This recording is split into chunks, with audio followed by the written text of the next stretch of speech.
Now, you can't go to Thailand without doing a tiger story without going to the Tiger Temple. Now, as a journalist, I can't make judgments. I can tell you how I felt. But look at these pictures, and we need to figure out as a group later on, you can tell me what you think. We cannot exploit the tiger. We can't treat it as a dog. It is the world's largest cat, and we need to somehow have a new respect for the big cats and animals of our world. But you can come in, get your picture taken. You can watch a tiger show. You can see the tigers jump up and down. One thing they're doing here is they're expanding this thing. So the tiger is merely for tourism, and they're actually breeding them. It started out as kind of a Buddhist ideal, and they were bringing supposedly tigers in whose mothers had been poached and taking in cubs. We could never figure out, and nobody will ever know if that's actually true.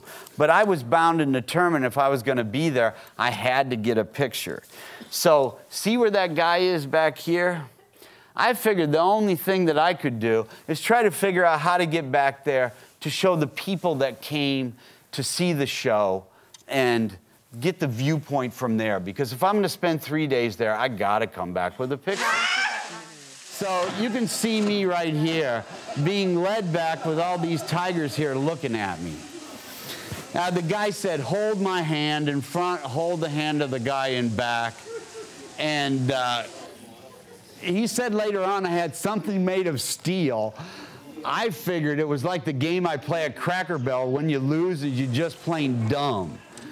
Because I couldn't breathe, I was shaking so much. And they're trying to distract the tigers here. And here I'm going back. But I figured I had to get a picture. And in the end, we actually did get one. There's the tiger that was on the rock looking at me. The guy goes, hey, do you want us to play with the tigers here? And I said, no, get them away from me. All you guys have are 3-foot bamboo sticks. You know, you tell me that I'm fresh meat. You know, oh, they don't know you. I said, yeah, I know they don't know me, but I got to try to get a picture out of this after spending 3 days here. And then, you know, I think it was just plain dumb, but we ended up getting one picture, and that's what it is. Because we love the tiger, but we need to love him enough to save them.